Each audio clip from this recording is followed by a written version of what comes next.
Good morning students. Throne education YouTube channel पर आप सभी का हार्दिक स्वागत है, अभिनंदन है। तो आई होप आप सभी की स्टडी अच्छी चल रही होगी और साथ के साथ जो आप कंटिन्यू आपकी जो क्लास है वो आपको अवेलेबल होने लगी, उसे आप नोट कर रहे होंगे।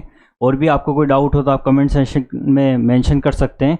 और जैसा ही हमारी जो पॉलिटिकल साइंस की जो सीरीज स्टार्ट हुई आपके आरपीएफ बैच, कांस्टेबल और एसआई के लिए, तो उसी को हम कंटिन्यू करते हैं। और आज हमारी जो थर्ड क्लास है, जैसा कि हमने लास्ट क्लास में देखा था कि हमारे भारत का जो संवैधानिक विकास, ये जो टॉपिक हमारा चल रहा था, इसको हमने दो भागों में विभाजित किया था। जैसा कि हम सभी को विदित है कि जब 1857 की क्रांति हुई थी तो क्रांति से पहले भारत में किसका राज था? ईस्ट इंडिया कंपनी का राज था। और जब क्रांति के बाद जो शासन किसके अधीन चला गया था? ब्रिटिश क्राउन के अधीन चला गया। तो इसी तरीके से भारत के संवैधानिक विकास को हमने दो भागों में बांटा था, तो उसी को हम आगे कंटिन्यू करते हैं। और आज की क्लास को स्टार्ट करने से पहले आज सभी के लिए जो मोटिवेशनल कोट है कि जब टूटने लगे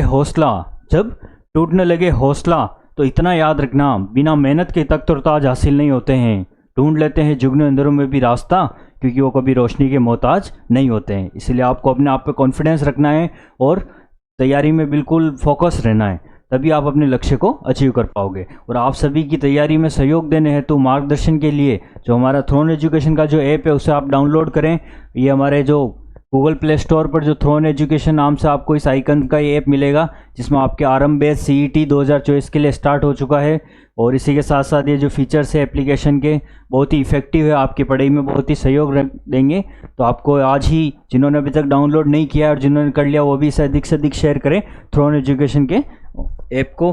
और इसी के साथ जो हमारी जो वेबसाइट लॉन्च हुई है, ये आपको यहाँ दिख रही होगी, www.throneeducation.com। इस वेबसाइट को भी आपको सर्च करना है और ज़्यादा से ज़्यादा इससे प्रमोशन करना है इसका। इस पर जो आपके गूगल क्रोम में आप देखोगे तो इस तरीके से जो आपके बैच अवेलेबल है, प्रहार बैच जो आरपीएफ एसआई के लिए, सीईटी पटवार के लिए जो आरंभ बैच है, इस तरीके से आपको, इससे आप इनको जो मार्गदर्शन मिलेगा आपको, और बहुत ही कम रेट में, बहुत ही, जैसा कि आप यहाँ देख सकते हैं कि ओनली 999 में आपको ये अवेलेबल है। बहुत ही गुणवत्तापूर्ण जो आपको क्लासेस इसमें अवेलेबल हो रही है हमारे जो निदेशक महोदय हितेश शेरावत सर के सानिध्य में।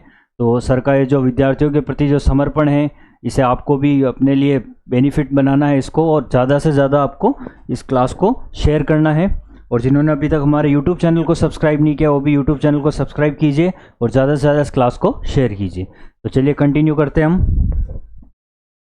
तो लास्ट क्लास में हमने देखा था कि भारत का संवैधानिक विकास, तो दो भागों में हमने उसे विभाजित किया था, ब्रिटिश क्राउन के अंतर्गत और जो ईस्ट इंडिया कंपनी के अंतर्गत। तो लास्ट हमने देखा था कि ब्रिटिश क्राउन के अंतर्गत इसमें कौन कौन से अधिनियम आए थे? तो भारत शासन अधिनियम 1858, भारत परिषद अधिनियम 1861 और भारत परिषद अधिनियम 1892। यहाँ तक हम कवर कर चुके हैं। तो इसके आगे के जो अधिनियम है, भारत परिषद अधिनियम 1909, भारत शासन अधिनियम 1919, 1935, भारत स्वतंत्रता अधिनियम 1947, तो इनको आज हम कंटिन्यू करेंगे। तो चलिए स्टार्ट करते हैं। तो आज का जो हमारा, थोड़ा मैं बेसिक आपको रिवीजन करवा देता हूँ। ब्रिटिश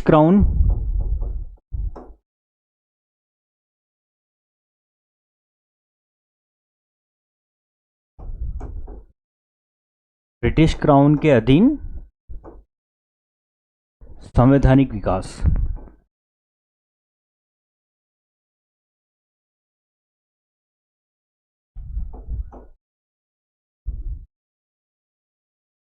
तो इसका जो टाइम पीरियड था 1858 से लेकर 1947 तक।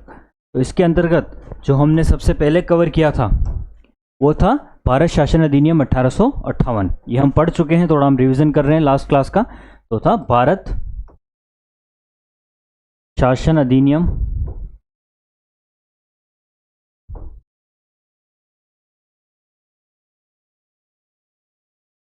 1858।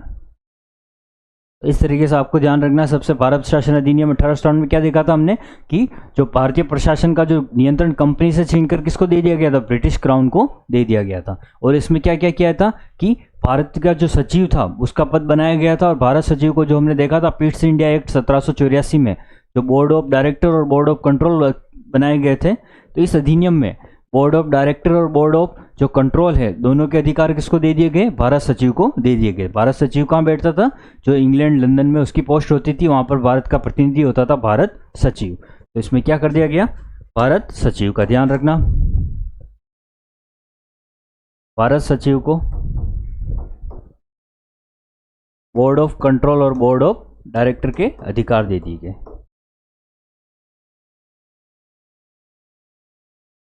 और इसमें मुख्य प्रावधान क्या था कि शासन किसके अंदर चला गया, ब्रिटिश क्राउन के अंतर्गत चला गया था। पहले ईस्ट इंडिया कंपनी के पास था तो उसे ब्रिटिश क्राउन के अधीन कर दिया गया। और इसके साथ साथ हमने देखा था कि इसमें जो भारत में जो गवर्नर जनरल था, तो गवर्नर जनरल का नाम बदलकर क्या कर दिया गया, वॉइस रॉय कर दिया गया था। और वॉइस रॉय क्या था, तो भारत में जो ब्रिटिश क्राउन का जो प्रत्यक्ष प्रतिनिधि था, अर्थात ब्रिटिश जो क्राउन है उसका प्रत्यक्ष प्रतिनिधि कौन हो गया था, वॉइस रॉय। तो इस तरीके से आपको ध्यान रखना है का जो प्रत्यक्ष प्रतिनिधि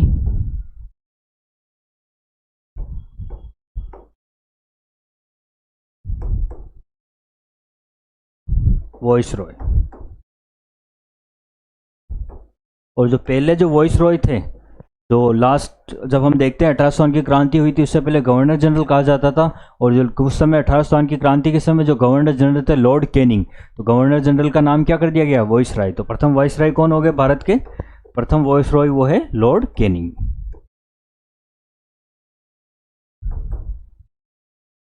इस तरीके से आपको ये बेसिक फैक्ट थे इसके, ये आपको ध्यान रखने, ये हम ऑलरेडी पढ़ चुके हैं। ब्रिटिश क्राउन के अंतर्गत जो भारत शासन अधिनियम 1858, तो ये इसके नॉर्मल फैक्ट है। एक बार आप ये की पॉइंट नोट कर लो, फिर हम आगे बढ़ते हैं।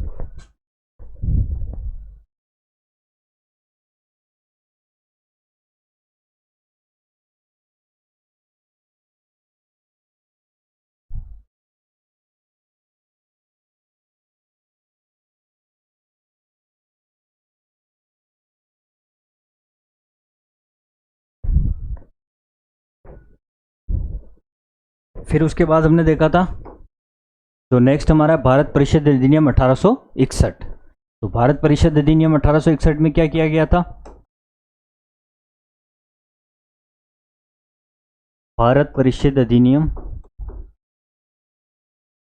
1861। तो भारत परिषद अधिनियम 1861 में जो वाइस राय को जो कार्यकारी परिषद में भारतीयों को गैर सदस्यों के रूप में मनोनीत करने का अधिकार दिया गया।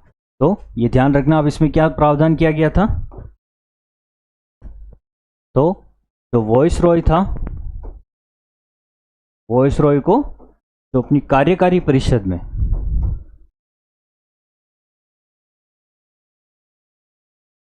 भारतीय सदस्यों को मनोनीत,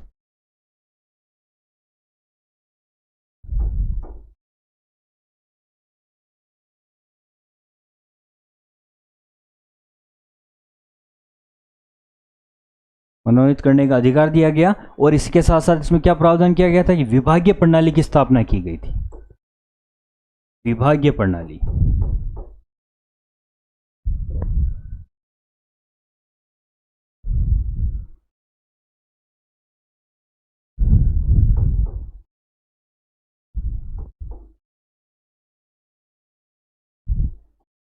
विभागीय प्रणाली की स्थापना की गई, जिसके अंतर्गत जिसे हम पोर्टफोलियो प्रणाली भी कहते हैं।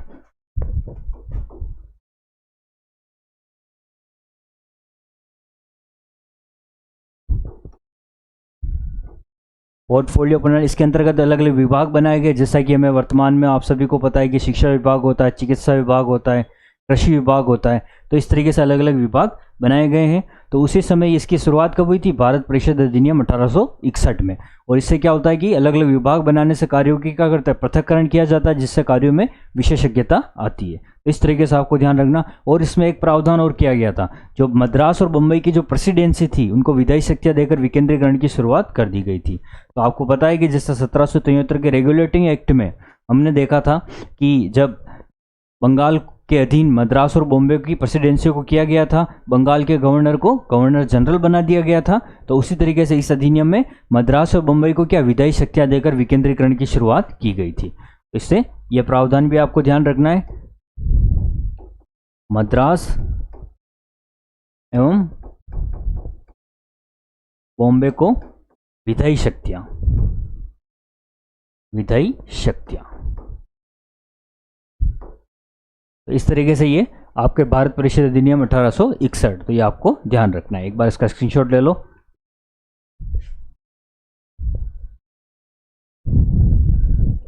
वैसे ही ऑलरेडी हम लास्ट क्लास में कवर कर चुके हैं, तो बेसिक थोड़ा रिवीजन।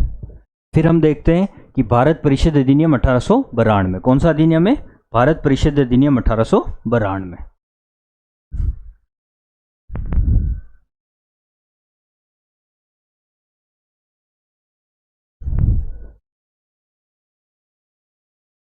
भारत परिषद अधिनियम 1892। तो इसके अंतर्गत हमने देखा था कि जो केंद्रीय विधान परिषद में भारतीय सदस्यों को बजट पर अपने विचार प्रकट करने का अधिकार दिया गया था। क्या किया गया था कि बजट पर, इसके अंतर्गत भारतीय सदस्यों को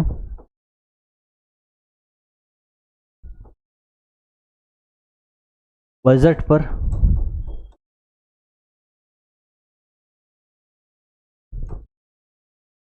अपने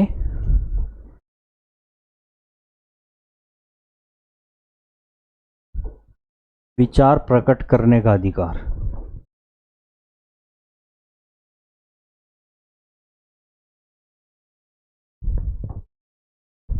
दिया गया। और इसके अंतर्गत जो बजट की जो हमारी शुरुआत हुई थी, आपको ध्यान रखना है कि 1860 में हुई थी। 1860 में जो गवर्नर जनरल की जो कार्यकारी परिषद थी, वॉइसरॉय की जो कार्यकारी परिषद थी, उसके जो सदस्य थे कौन? James Wilson. इनका नाम आपको ध्यान रखना है, जेम्स विल्सन। तो जेम्स विल्सन को बजट प्रस्तुत करने का श्रेय दिया जाता है। इसी के साथ साथ हमने लास्ट क्लास में डिस्कस किया था कि जो 1860 में और क्या क्या प्रावधान किए गए थे, तो जो हमारा आईपीसी है, इंडियन पिनल कोड, तो ये आपको एडिशनल है क्वेश्चन, ये आपको ध्यान रखना। 1860 में एक तो हमारा आईपीसी इंडियन पिनल कोड की शुरुआत की गई, और जो सीएजी केक का जो पद है, जो वर्तमान में जो हमारे भारतीय संविधान में अनुच्छेद 148 से 151 है, वो किससे संबंधित है? केक से संबंधित है। इस तरीके से इनका आपको ध्यान रखना है। फिर इसमें देखा था हमने कि इसमें जो केंद्रीय विधान परिषद में भारतीय सदस्यों को जो प्रश्न पूछने का अधिकार दिया गया था 6 दिन की सूचना से पूर्व, तो वो भी आपको ध्यान रखना, लेकिन पूरक प्रश्न पूछने का अधिकार नहीं दिया गया था। तो ये आपको ध्यान रखना है, भारतीयों को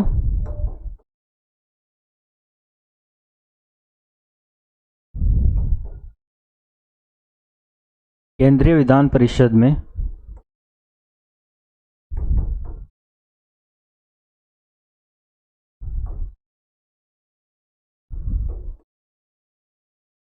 प्रश्न करने का अधिकार दिया गया। ये आपको मेंशन रखना है कि केवल प्रश्न पूछने का अधिकार दिया गया था, पूरक प्रश्न पूछने का अधिकार नहीं दिया गया था। और सबसे महत्वपूर्ण प्रावधान भारत परिषद अधिनियम 1892 में जो सीमित अर्थों में निर्वाचन पद्धति का आरंभ किया गया, ये भी प्रावधान आपको ध्यान रखना है कि जो निर्वाचन पद्धति का आरंभ किसमें किया गया? तो निर्वाचन पद्धति शुरू की गई थी, निर्वाचन पद्धति सॉरी, सीमित अर्थों में।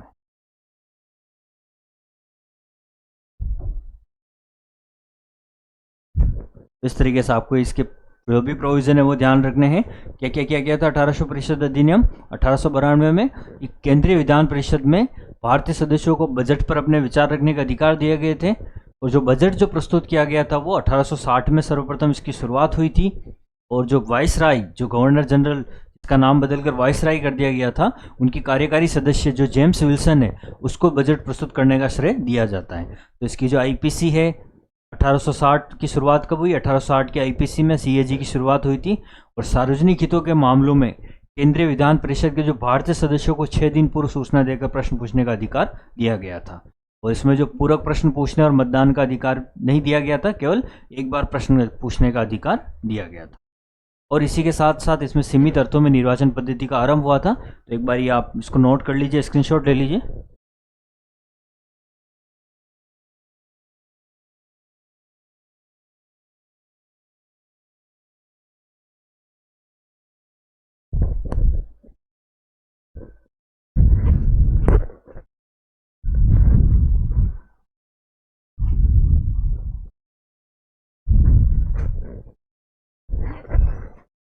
नेक्स्ट अब हम स्टार्ट करते हैं भारत परिषद अधिनियम 1909। अब जो भी आपके ये अभी तक हमने जितना पढ़ा वो भी इम्पोर्टेंट है, लेकिन अब जो प्रोविज़न आएंगे, अब जो अधिनियम आएंगे वो और भी ज़्यादा इम्पोर्टेंट है। तो भारत परिषद अधिनियम 1909, भारत शासन अधिनियम 1919 और भारत शासन अधिनियम 1935, इनको आपको थोड़ा अच्छा फोकस रखना है इन पे, और इनको अच्छा थोड़ा प्रायोरिटी के साथ पढ़ना है। तो स्टार्ट करते हैं भारत परिषद अधिनियम 1909।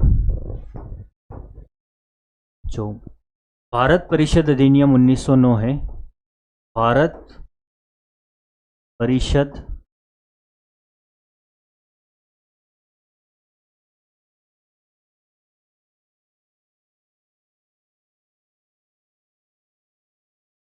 अधिनियम 1909, इसे ही मार्ले मिंटो सुधार के नाम से जाना जाता था। किस नाम से जाना जाता था? मार्ले मिंटो सुधार।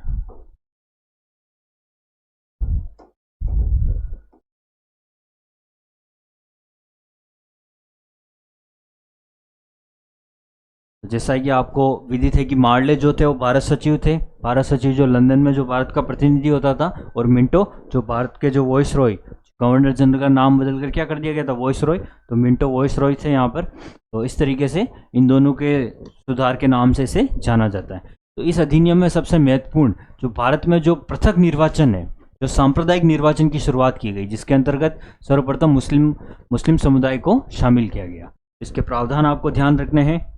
इसके जो महत्वपूर्ण प्रावधान है,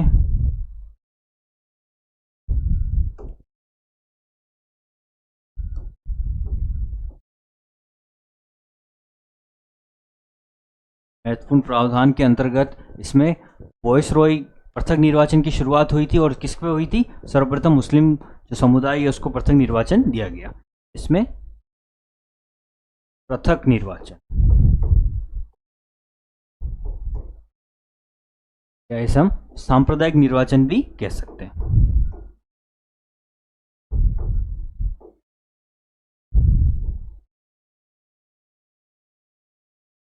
सांप्रदायिक निर्वाचन की शुरुआत की गई, जिसके अंतर्गत जो मुस्लिम समुदाय है उसे क्या दिया गया? पृथक निर्वाचन दिया गया। सर्वप्रथम आप ध्यान रखना,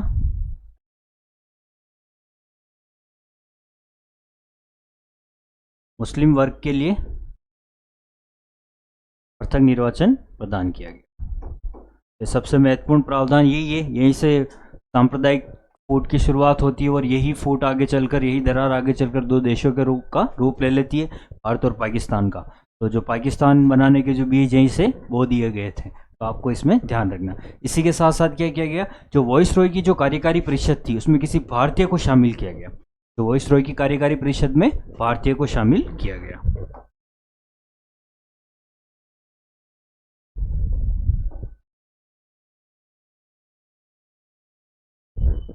तो जो नेक्स्ट प्रावधान है,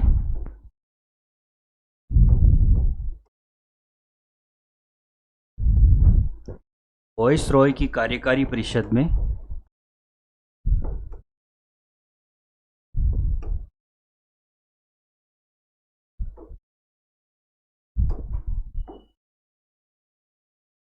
भारतीय सदस्यों को शामिल किया गया। और जो प्रथम भारतीय सदस्य थे जिन्हें शामिल किया गया वो कौन थे? सत्येंद्र प्रसाद सिन्हा। कौन थे वो? सत्येंद्र प्रसाद सिन्हा।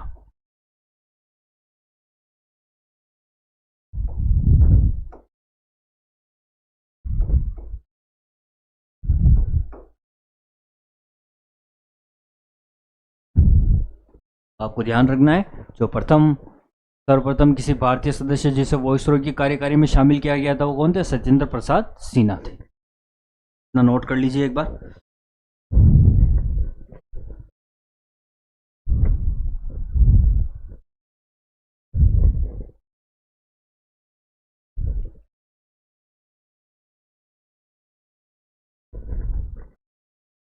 इसी के साथ साथ इसमें जैसा हमने देखा था कि पहले प्रश्न पूछने का अधिकार दिया गया था, और इसमें जो पूरक प्रश्न पूछने का अधिकार भी दिया गया। जो लोकहित के विषय थे उन पर प्रस्ताव लाने और पूरक प्रश्न पूछने का अधिकार दिया गया।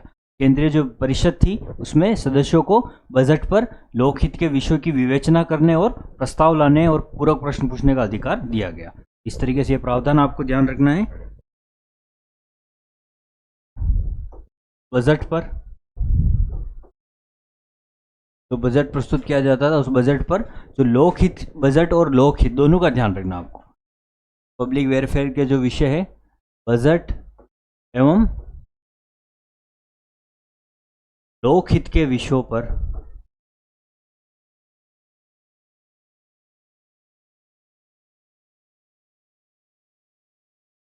बजट एवं लोकहित के विषयों पर क्या किया गया था कि के प्रस्ताव लाने और पूरक प्रश्न पूछने का अधिकार दिया गया। जैसे हमने लास्ट पढ़ा था 1892 के एक्ट में क्या किया गया था कि प्रश्न पूछने का अधिकार दिया गया, लेकिन वहां पे पूरक प्रश्न और मतदान का अधिकार नहीं दिया गया था। तो यहाँ पर जो क्या किया गया था, पूरक प्रश्न पूछने का और पूरक प्रश्न पूछने और प्रस्ताव लाने का अधिकार दिया गया।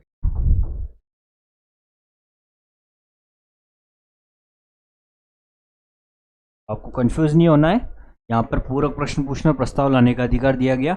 और भी जैसा कि आजकल क्वेश्चंस का ट्रेंड चल रहा है कि किसी भी जो महापुरुष है उन्होंने इस अधिनियम के ऊपर क्या कमेंट करी, वो ज़्यादा क्वेश्चन में स्टेटमेंट के क्वेश्चन ज़्यादा पूछे जा रहे हैं। जैसे अभी पॉलिटिकल साइंस का भी हाल ही में जो 16 मई को जो एग्ज़ाम हुआ है असिस्टेंट प्रोफेसर का, उसमें यही था कि ज़्यादा से ज़्यादा स्टेटमेंट के क्वेश्चन आए थे। तो आपको भी ध्यान रखना है कि 1909 के एक्ट पर किस महापुरुष ने क्या कहा है। तो जो हमारे राष्ट्रपिता हुए महात्मा गांधी, जो सत्य और अहिंसा के जो पुजारी रहे हैं, जो दलितों द्वार का एक अध्याय रहा है पूरा, और जिन्होंने अपना सर्वस्व देश को आज़ाद करने में लगा दिया, ऐसे राष्ट्रपिता महात्मा गांधी जो उठ धरा से पहुंच शिखर आकाश बन गया, धरा देखती रही और पुत्र इतिहास बन गया। तो राष्ट्रपिता महात्मा गांधी ने इस पर कहा था कि ये एक्ट हमारा सर्वनाश कर दिया है। क्या कहा था महात्मा गांधी ने कि इस एक्ट ने हमारा सर्वनाश कर दिया है। तो आपको ये टिप्पणी है वो भी ध्यान रखनी है। तो जो 1909 का जो अधिनियम है,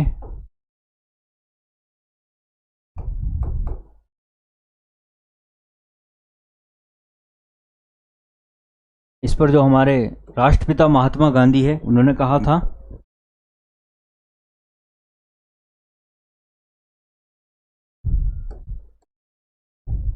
कि इस एक्ट ने हमारा सर्वनाश कर दिया है।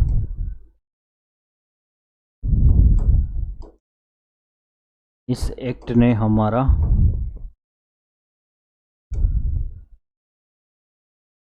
सर्वनाश कर दिया।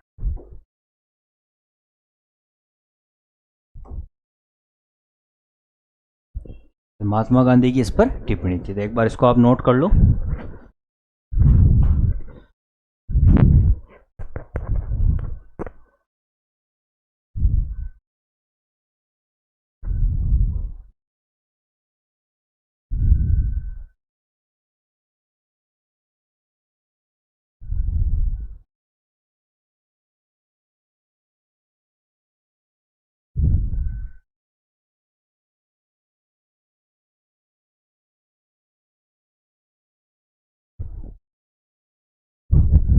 और उसी के साथ साथ जो ब्रिटेन के जो पूर्व प्रधानमंत्री थे रैमजे मैकडोनल्ड, रैमजे मैकडोनल्ड ने भी इस पर कमेंट किया था कि ये जो सुधार है ये प्रजातंत्रवाद और नौकरशाही के मध्य एक अधूरा और अल्पकालीन समझौता है। तो इस तरीके से स्टेटमेंट में क्वेश्चन आया, ये किसका है? तो ये किसका है? रैमजे मैकडोनल्ड का। क्या कहा था उन्होंने कि ये सुधार प्रजातंत्रवाद और नौकरशाही के मध्य एक अधूरा और अल्पकालीन समझौता है। आप इनका भी स्टेटमेंट ध्यान रखना, रैमजे मैकडोनल्ड का। जो रैमजे मैकडोनल्ड है वो कौन है? जो ब्रिटेन के प्रधानमंत्री थे।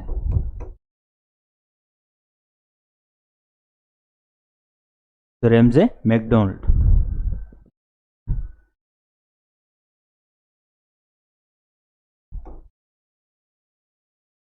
रैमजे मैकडोनल्ड जो थे वो कौन है? ब्रिटिश इंडिया के ब्रिटिश प्रधानमंत्री रहे। का स्टेटमेंट है कि ये जो सुधार है ये प्रजातंत्रवाद और नौकरशाही के मध्य एक अधूरा और अल्पकालीन समझौता है। यह सुधार प्रजातंत्रवादी, प्रजातंत्र को ही हम क्या कहते हैं? लोकतंत्र कहते हैं। प्रजातंत्रवाद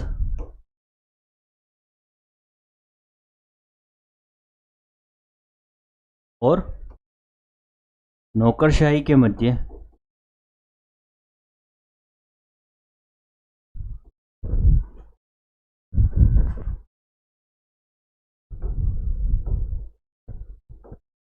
अधूरा और अल्पकालीन समझौता है।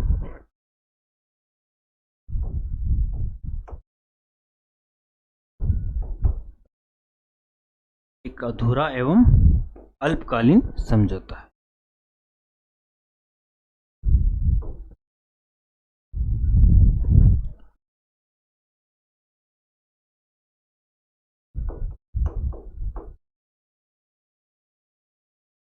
इस तरीके से आपको ध्यान रखना है। किसने कहा था? ब्रिटिश प्रधानमंत्री रैमजे मैकडर्मट।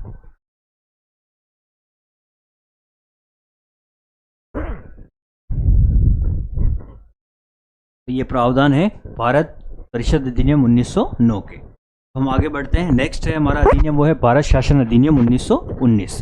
तो हम जो पढ़ रहे हैं अभी, जो इंडियन पॉलिटी में जो संवैधानिक विकास, जो हमारा वर्तमान में जो संविधान बनकर तैयार हुआ है, ये कैसे तैयार हुआ है? ये क्षणिक परिणाम नहीं है, ये क्रमिक विकास है। धीरे धीरे इसमें परिवर्तन होते गए, चेंजेस होते गए, और ये वर्तमान जो ढांचा है संविधान का वो अस्तित्व में आया। और वर्तमान में भी इसमें बहुत सारे संशोधन किए जा रहे हैं। लगभग 106 107 संशोधन इसमें लगभग हो चुके हैं, और भी धीरे धीरे ये संशोधन होते रह रहे हैं। तो हमारा जो संविधान है उसकी प्रकृति क्या है? कहीं लचीली है, कहीं पर कठोर है। तो इस तरीके से परिवर्तन भी जरूरी है। जो समय के साथ परिवर्तित होता है वही आगे बढ़ता है। चलिए स्टार्ट करते हैं आगे। भारत शासन अधिनियम 1919।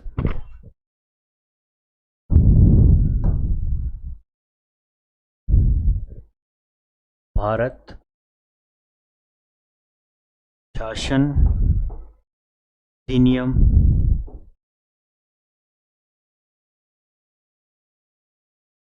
1900। इसमें क्या कहा गया था कि भारत शासन अधिनियम को मोंटेस्क्यू चेम्सफोर्ड सुधार कहा गया था। क्या कहा गया था? मोंटेस्क्यू चेम्सफोर्ड सुधार।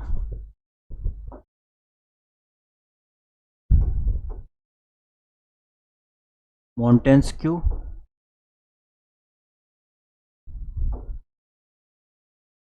चेम्सफोर्ड सुधार।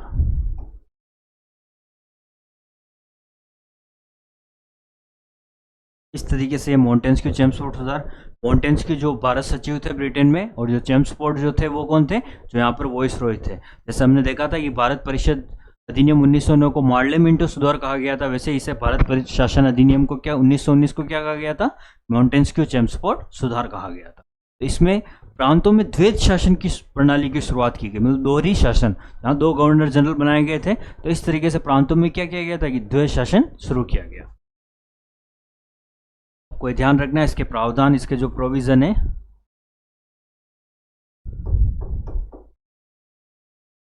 प्रांतों में द्वैध शासन,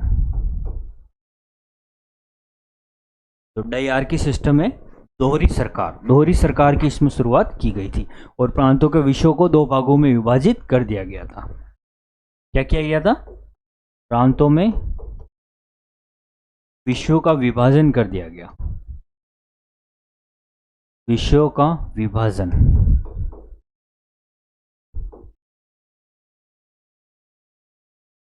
दो विषय बनाए गए थे। एक तो जो थे वो आरक्षित विषय थे, और एक थे हस्तांतरित विषय। आरक्षित और हस्तांतरित।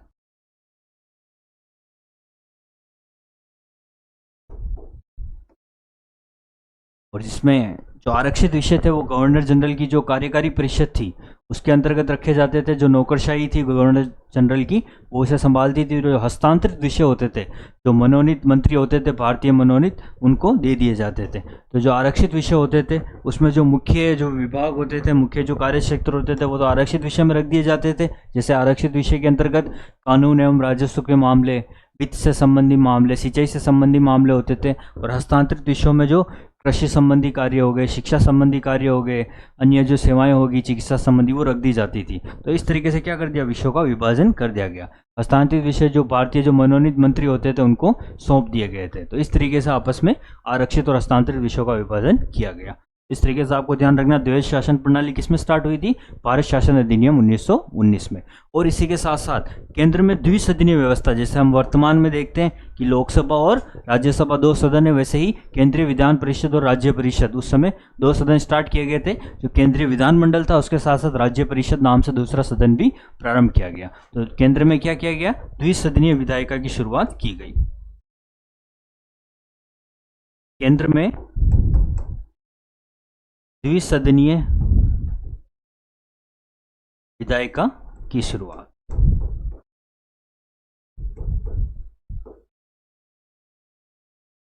इस तरीके से आपको ध्यान रखना है, केंद्र में द्विसदनीय विधायिका की शुरुआत की गई। और इसी के साथ साथ जैसा हम सभी अभी लास्ट अधिनियम में पढ़ा था कि सांप्रदायिक निर्वाचन की शुरुआत की गई, तो इसी में सांप्रदायिक आधार पर जो निर्वाचन प्रणाली का शुरुआत जो 1909 के एक्ट में हुई थी उसे ही विस्तार कर दिया गया। और उसका विस्तार जो सिख, भारतीय ईसाई, एंग्लो इंडियन, जो आंग्ल भारतीय थे, उसके साथ साथ यूरोपीय पर भी उसे लागू कर दिया गया। तो इस तरीके से आपको ध्यान रखना, एक बार इतना नोट कर लीजिए, फिर नेक्स्ट प्रावधान में आपको लिखवाता हूँ।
तो नेक्स्ट आपको ध्यान रखना है, तो सांप्रदायिक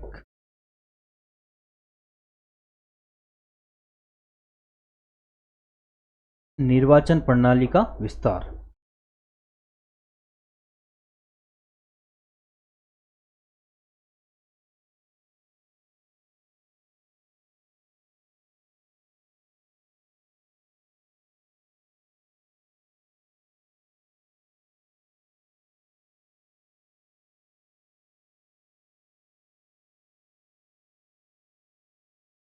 सांप्रदायिक निर्वाचन प्रणाली का जो विस्तार किया गया उसके अंतर्गत क्या किया गया था कि जो 1909 के एक्ट में जो 1909 के एक्ट में मुस्लिम समुदाय को पृथक निर्वाचन दिया गया, जिसमें इसका विस्तार करते हुए जो हमारे सिख समुदाय है, सिख, उसी के साथ साथ जो भारतीय, आंग्ल भारतीय,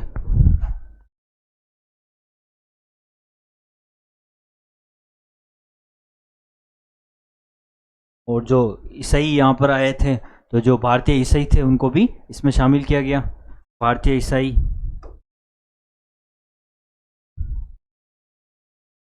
भारत में जो ईसाई बन गए थे, क्रिश्चियन, जो भारतीय क्रिश्चियन थे, उसे शामिल किया गया। और उसी के साथ साथ जो यूरोपियन यहाँ पर आए थे, उन यूरोपियन को भी क्या दिया गया, प्रथम निर्वाचन दिया गया। इसी के साथ साथ यूरोपियन,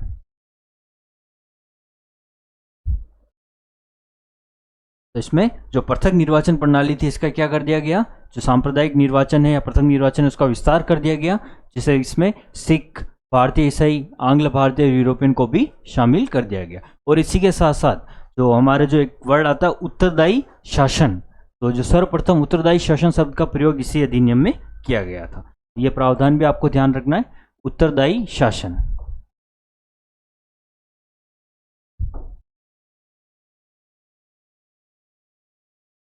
उत्तरदायी शासन शब्द,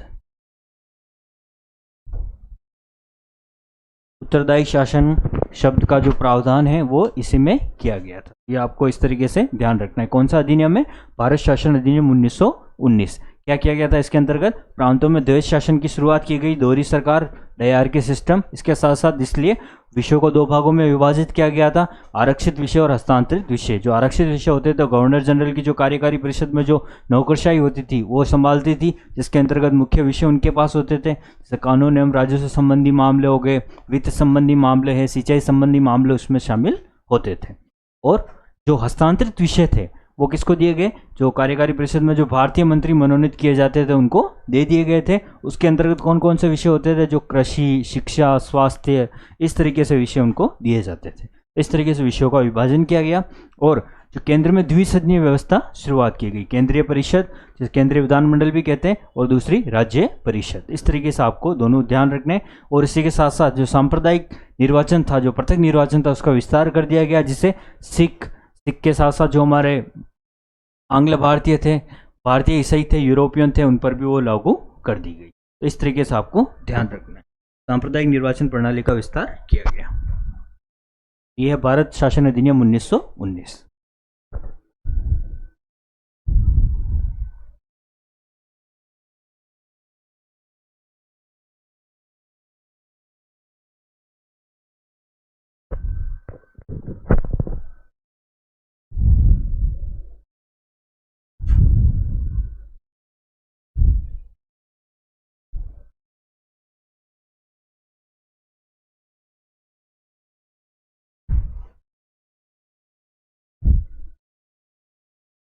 अब हमारा जो नेक्स्ट जो अधिनियम है, भारत शासन अधिनियम 1935। तो ये बहुत ही महत्वपूर्ण है, क्योंकि हमारे जो वर्तमान में जो हमारा संविधान है, उसका लगभग ये कहा जाता है कि 66 पार्ट वो उसी का बेस बनाया गया है। मतलब जो भारतीय जो संविधान है वो किसका, उसका 2/3 भाग भारत शासन अधिनियम 1935 से लिया गया है। तो इस तरीके से आपको ध्यान रखना है।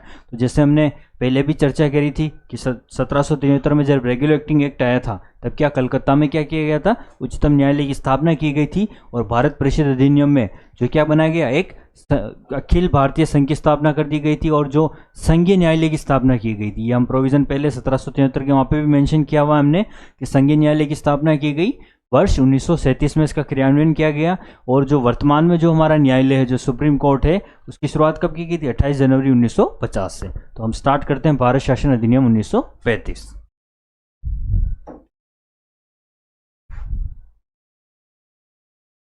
भारत शासन अधिनियम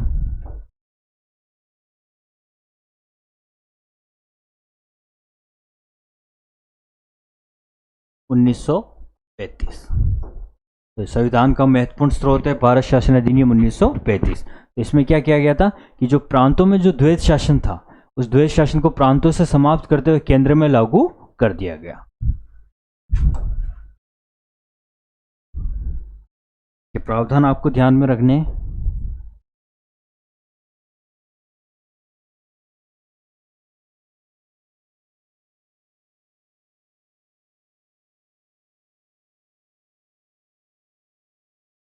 द्वैध शासन केंद्र में लागू किया गया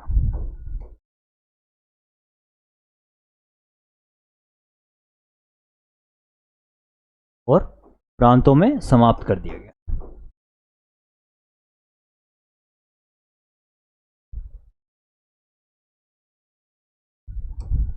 तो इस तरीके से प्रोविजन आपको ध्यान रखना है। द्वैध शासन जो प्रांतों में समाप्त कर दिया और केंद्र में लागू कर दिया गया। इसी के साथ साथ एक अखिल भारतीय संघ की स्थापना की गई थी। क्या स्थापना की गई थी, अखिल भारतीय संघ की स्थापना।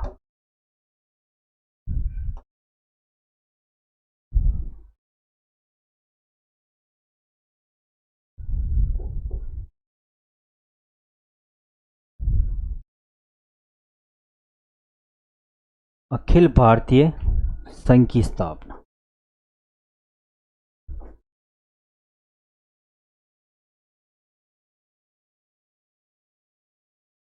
इसमें की गई थी। और इसी के साथ साथ संघीय लोक सेवा आयोग का गठन किया गया था। जो हमारा फेडरल पब्लिक सर्विस कमीशन है, उसकी स्थापना किसमें की गई थी, भारत शासन अधिनियम 1935 में। तो आपको ध्यान रखना है, संघीय लोक सेवा आयोग का गठन इसी में किया गया था। संघीय लोक सेवा आयोग का गठन।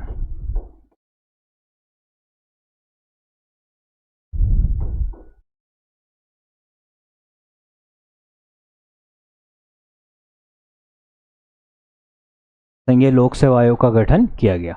और इसी के साथ साथ इसमें शक्तियों का विभाजन किया गया केंद्र व प्रांतों में। जैसे हम देखते हैं कि विषयों का विभाजन जो वर्तमान में हमारे अनुसूची 7 है, इसमें जो संघ सूची है, राज्य सूची है, संवर्ती सूची है, जिसमें जो संघ सूची के विषयों पर कानून बनाने का अधिकार किसके पास है, केंद्र के पास है। और जो राज्य सूची के विषय पर किसके पास है, राज्य के पास है। और जो संवर्ती सूची के विषय है, उस पर केंद्र और राज्य दोनों को ही कानून बनाने का अधिकार दिया गया है। तो इस तरीके से आपको ध्यान रखना है कि जो शक्तियों का जो विभाजन किया गया था प्रांत और केंद्र केंद्र व प्रांत में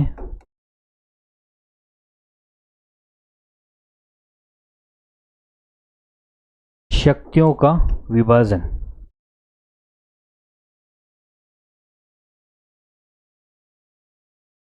किया गया। तो इस तरीके से आपको ध्यान रखना है कि शक्तियों का विभाजन किसमें किया गया, केंद्र व प्रांतों में शक्तियों का विभाजन किया गया। और इसी के साथ साथ जो हमारा जो महत्वपूर्ण प्रावधान है कि संघीय न्यायालय की स्थापना की गई।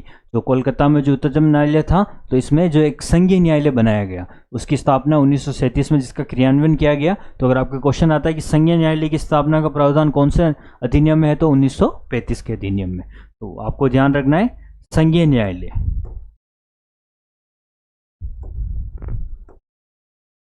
संघीय न्यायालय की स्थापना की गई।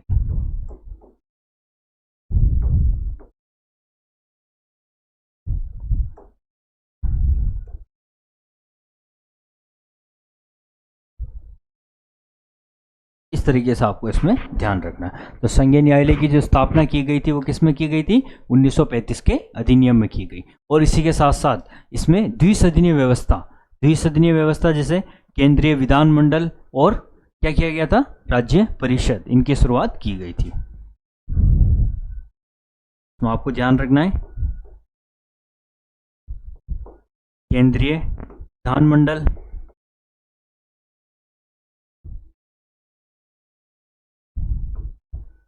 एवं राज्य परिषद।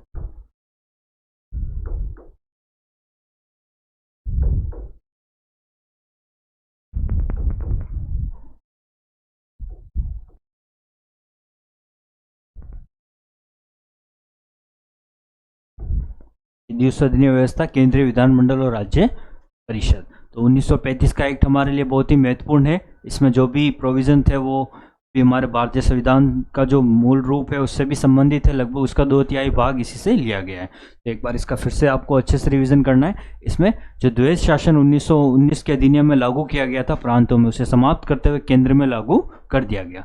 और इसमें अखिल भारतीय संघ की स्थापना की गई, संघीय लोक सेवा आयोग का गठन किया गया और केंद्र और प्रांतों में क्या कर दिया गया, शक्तियों का विभाजन कर दिया गया, विषयों का विभाजन कर दिया गया था। और इसी के साथ साथ जो संघीय न्यायालय की स्थापना की गई, जिसमें वर्ष 1937 में उसका क्रियान्वयन किया गया और द्विसदनीय व्यवस्था, केंद्रीय विधानमंडल और राज्य परिषद की शुरुआत की गई। तो यह है इसके प्रोविजन है। अब हमें देखना है कि इस पर किसने क्या कमेंट किया और उसका महत्व क्या है। तो भारत शासन अधिनियम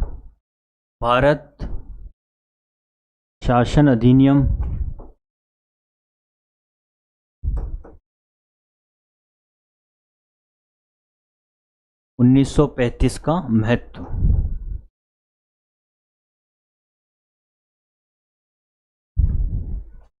इसका क्या महत्व है,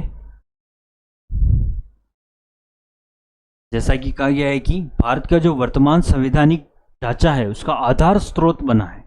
क्या बना है, आधार स्रोत बना है, क्योंकि उसका 2/3 भाग है वो इसी में से लिया गया है। तो आपको इसका महत्व ध्यान रखना है। भारत के वर्तमान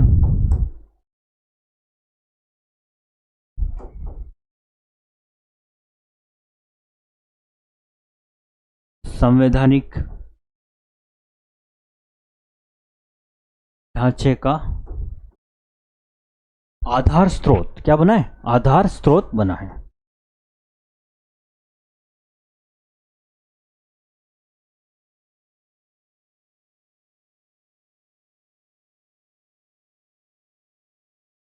तो ये हमें ध्यान रखना है। लगभग कितना भाग है, कहा जाता है कि 2/3 भाग,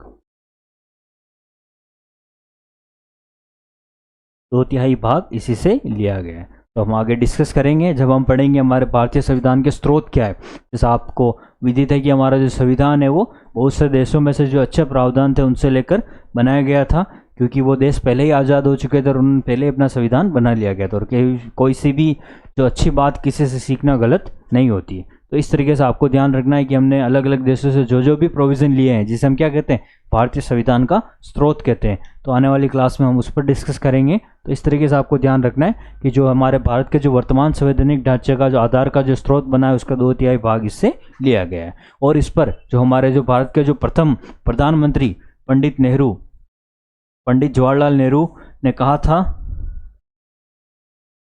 पंडित जवाहरलाल नेहरू ने कहा था कि ये एक कार है जिसके ब्रेक तो है पर इंजन नहीं है। क्या कहा था उन्होंने? ये एक कार है जिसके ब्रेक तो है पर इंजन नहीं है। पंडित नेहरू का स्टेटमेंट भी आपको ध्यान रखना है।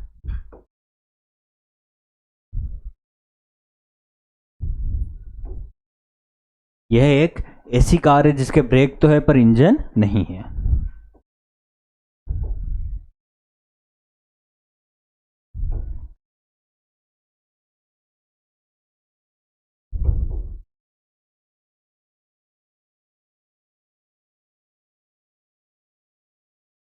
ब्रेक है पर इंजन नहीं है।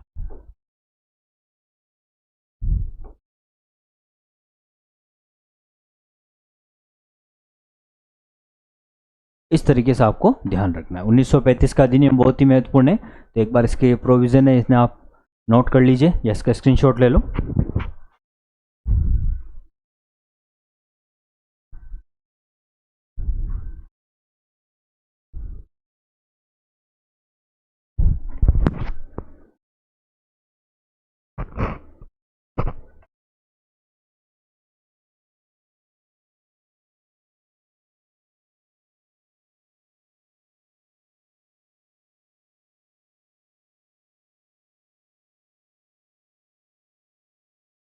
साथ के साथ आपको नोट भी करते रहना है।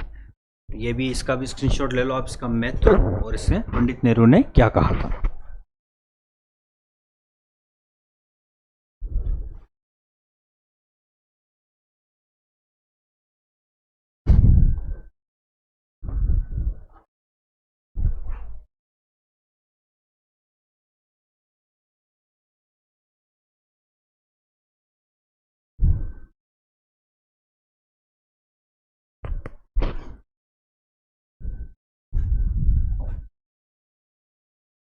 फिर इसके बाद जो नेक्स्ट हमारा जो अधिनियम है, जो ब्रिटिश क्राउन के अंतर्गत जो सबसे आखिरी अधिनियम है, सबसे लास्ट अधिनियम है, वो है भारत स्वतंत्रता अधिनियम 1947। उसके बाद हमारा देश आज़ाद हो जाता है और हमारे संविधान बनने का प्रोसेस स्टार्ट हो जाता है। तो इस तरीके से अब हम लास्ट कवर करते हैं इसमें भारतीय स्वतंत्रता अधिनियम 1947। भारतीय स्वतंत्रता अधिनियम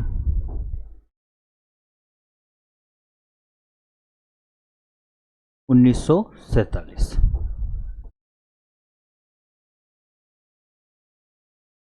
भारतीय स्वतंत्रता अधिनियम 1947, जिसमें 15 अगस्त 1947 से भारतीय रियासतों पर ब्रिटिश संप्रभुता की समाप्ति कर दी गई थी। तो इस तरीके से आपको ध्यान रखना, हमारा देश आज़ाद हुआ था 15 अगस्त 1947 को। इसके जो मुख्य प्रावधान है, 15 अगस्त 1947 को जो हमारी भारतीय रियासत थी, जो भी भारतीय साम्राज्य था, उस पर जो रियासतों पर ब्रिटिश संप्रभुता सॉवर्निटी, जिस पर डिसीजन लेने का अधिकार स्वयं को होता है, उसकी समाप्ति कर दी गई। एक क्या डेट है? 15 अगस्त 1947 को, 15 अगस्त 1947 को जो हमारी भारतीय रियासत थी, उन पर ब्रिटिश संप्रभुता की समाप्ति हो गई थी। भारतीय रियासतों पर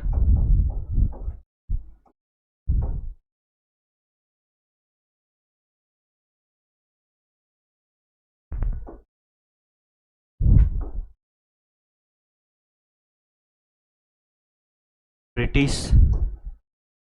संप्रभुता की समाप्ति।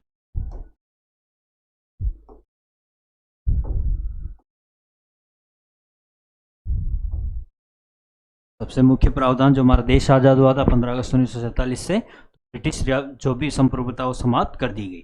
और उसमें ए विभाजित ब्रिटिश भारत का विभाजन कर दिया गया और भारत और पाकिस्तान दो स्वतंत्र अधिराज्यों की स्थापना की गई।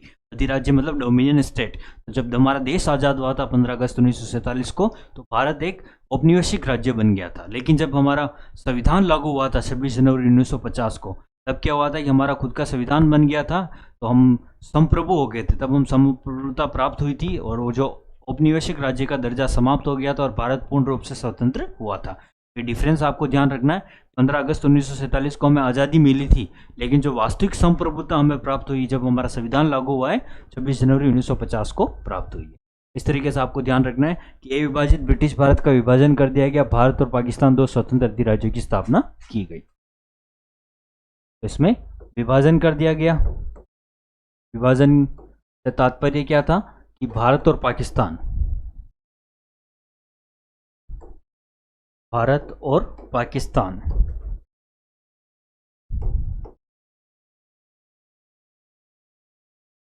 दो औपनिवेशिक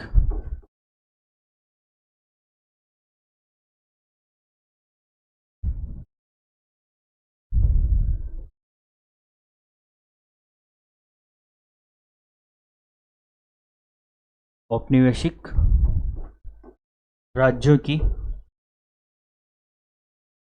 स्थापना की गई।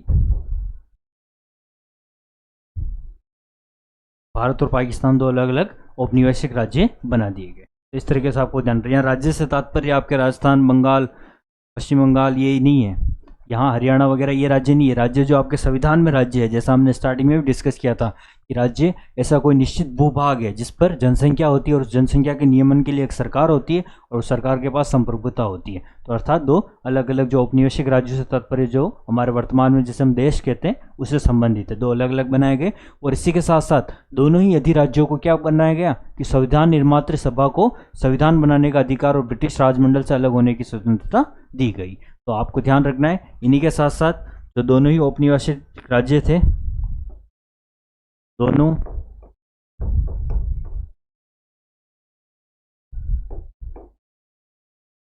अधिराज्यों को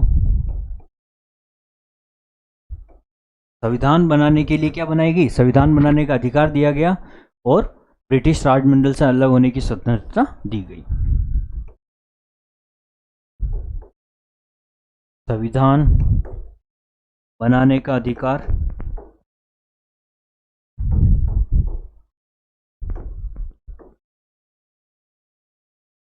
एवं ब्रिटिश राजमंडल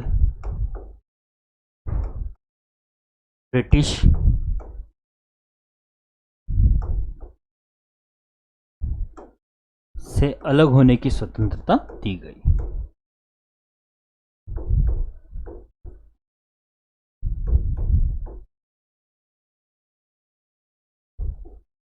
आपको ध्यान रखना है, जो भारत स्वतंत्रता अधिनियम आया था, भारत स्वतंत्रता अधिनियम 1947 में क्या प्रावधान किया गया कि 15 अगस्त 1947 से भारतीय रियासतों पर ब्रिटिश की जो संप्रभुता थी उसे समाप्त कर दिया गया और अविभाजित ब्रिटिश भारत का विभाजन कर भारत एवं पाकिस्तान दो स्वतंत्र अधिराज्यों की स्थापना की गई। दोनों ही अधिराज्यों की संविधान निर्मात्री सभा को संविधान बनाने का अधिकार दिया गया और ब्रिटिश राजमंडल से अलग होने की स्वतंत्रता प्रदान की गई। और इसमें एक महत्वपूर्ण प्रावधान और किया गया, तो जो हम देखते हैं कि जो 1858 के एक्ट में जो भारत सचिव का पद बनाया गया था, भारत का जो राज्य सचिव पद होता था वहाँ पर उसे समाप्त कर दिया। इस तरीके से वो प्रोविजन भी मैं यहाँ मेंशन कर देता हूँ आपके।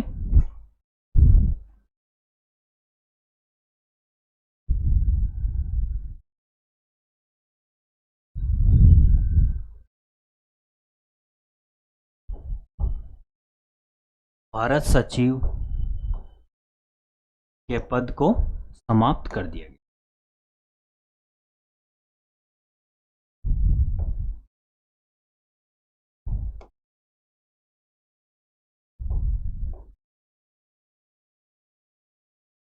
ये आपको ध्यान रखना है।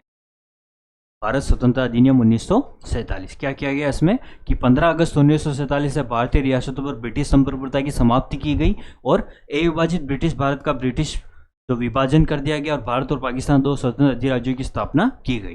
दोनों ही अधिराज्यों की संविधान निर्मात्री सभा को संविधान बनाने का अधिकार दिया गया और ब्रिटिश राजमंडल से अलग होने की स्वतंत्रता प्रदान की गई। और भारत का जो राज्य सचिव का पद है उसे समाप्त कर दिया। तो इस तरीके से हमने देखा कि हमारा जो संवैधानिक विकास हुआ है दो भागों में, ईस्ट इंडिया कंपनी के अधीन और ब्रिटिश क्राउन के अधीन। तो ये दोनों ही हमने कवर कर लिए। अब नेक्स्ट क्लास में हम हमारा जो वर्तमान संविधान है, जो हमारे संविधान के जो 22 भाग हैं और 12 अनुसूची है और जो 395 जो अनुच्छेद है, उनसे हम डिस्कशन स्टार्ट करेंगे। उन पर नेक्स्ट क्लास होगी हमारी इंडियन कॉन्स्टिट्यूशन पे। तो उससे पहले हम देखेंगे कि जो इंडियन कॉन्स्टिट्यूशन है उसको कहाँ कहाँ से लिया गया है, उसके स्रोत क्या क्या है। नेक्स्ट क्लास में हम जो हमारा भारतीय संविधान है उस पर हमारी नेक्स्ट क्लास स्टार्ट कर देंगे। आज जितना भी हमने पढ़ा है, जो इसका सेकंड भाग है, उसको आपको अच्छे से कवर करना है। बिल्कुल आपको कंटिन्यूटी बना के रखनी है क्लास में। टॉपिक हमारा स्टार्ट होता है और नेक्स्ट जो हमारा टॉपिक आएगा वो आएगा भारतीय संविधान के स्रोत क्या है। भारतीय संविधान के स्रोत, भारत का जो संविधान है वो कौन कौन से देशों से लिया गया, ये हमारी नेक्स्ट क्लास का जो टॉपिक रहेगा। तो इस तरीके से आपको जितना भी हमने पढ़ा है उसके साथ के साथ रिवीजन करना है और उसे नोट करते रहना है। इस तरीके से आपको कभी आप स्क्रीनशॉट ले लीजिए। और आज के लिए इतना ही। Thank you for listening me. और कंटिन्यूटी बना के रखना और इस क्लास को ज़्यादा से ज़्यादा शेयर करनी है आपको। बहुत ही क्वालिटीपूर्ण क्लासें आपको अवेलेबल करवाई जा रही है थ्रोन एजुकेशन पर। और जिन्होंने अभी तक चैनल को सब्सक्राइब नहीं किया, अधिक से अधिक सब्सक्राइब कीजिए। Okay, thank you for listening me. और लास्ट में यही कहूँगा आपसे कि माना की मंजिलें बड़ी ज़िद्दी होती है, माना की मंजिलें बड़ी ज़िद्दी होती है, हासिल कहाँ नसीब से होती है, मगर वहाँ तूफान भी हार जाते जा कश्तियाँ जिद पर होती है। इसलिए मोटिवेटेड रहिए। Okay, all the best. Thank you for listening me.